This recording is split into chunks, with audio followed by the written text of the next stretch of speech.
Mr. Go right way.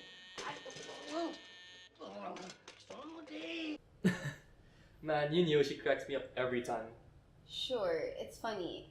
Up until you realize that Japanese people don't act like that. Or that the guy playing him isn't even Japanese. Okay, chill. It's still a classic. Okay, fine. Audrey Hepburn rules. Wait, what? Eddie, what are you doing? I know what you're thinking. This movie is pretty good. I mean, Audrey Hepburn is in New York. There's an orange cat, there's a black Givenchy dress, a handsome guy with blue eyes, and there's love. You know the drill. But let's talk about Mr. Yuniyoshi and everything else that got to do with him. In fact, let's talk about Hollywood and probably the hottest thing about it. What? The Met Gala? Superheroes? No, diversity.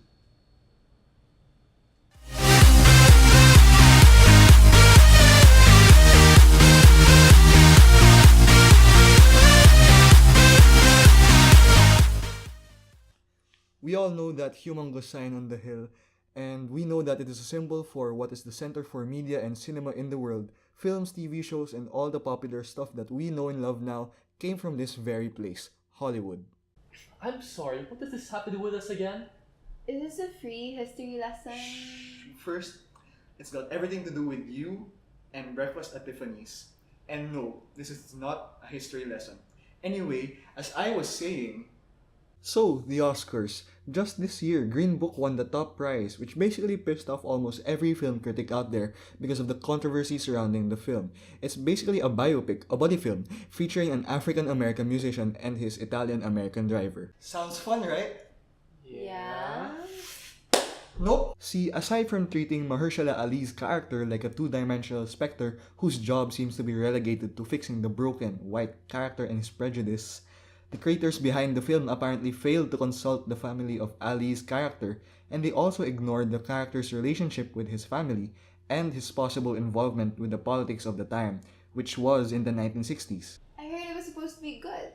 That's subjective, but yes, it was supposed to make audiences feel good, hence the 92% audience rating on Rotten Tomatoes. Hey, Nell, What? you think you could help me out here? About the Oscars? No way. No one really cares.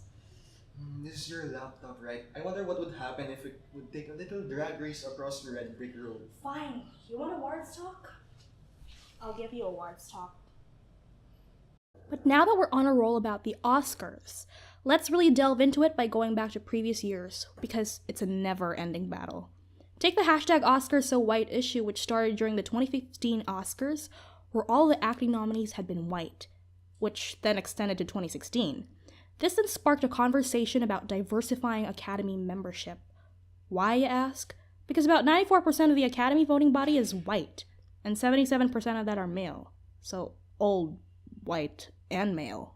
And so, studios became hesitant to campaign and advertise for diverse films with diverse creators and cast, because they need to appeal to the members of the Academy, or at least the majority of the members. And all this matters because... Right. So, I guess the glamour of the Oscars might seem far away, but diversity and representation matters, whether it's got something to do with awards and money or both. I mean, just look at Black Panther. Black Panther was predominantly led by an African-American team. It had compelling characters, a compelling world, and yes, it made a lot of money. And it got nominated for awards. But that's not all. This proves that whitewashing doesn't have to happen, like, ever. As for the argument that diversified films can't make money, We only need to look at Crazy Rich Asians, Jordan Peele's Get Out, and his more recent work like the film Us. All of these were well received with diverse actors, a studio that was willing to give creative freedom to its creators, and all of these films made more than their budget. Because at the end of the day, audiences care a lot about the story. So why the need to exclude minority characters or people of color? All of that shows us that diversity is good. In fact, it should be natural. We can only hope that institutions like the Academy recognize that. Or no, not just them, but also the entirety of Hollywood. Because different people from different walks of life watch these films too. We know that whatever plays out in theaters, these stories and images are not being transmitted in a vacuum, but to an actual audience.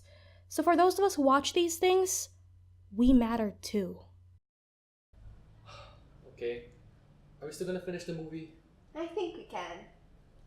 You never said that you shouldn't ever watch it again. All that? I mean, it's just something to keep in mind whenever you watch a movie next time. After all, we can't be mindless.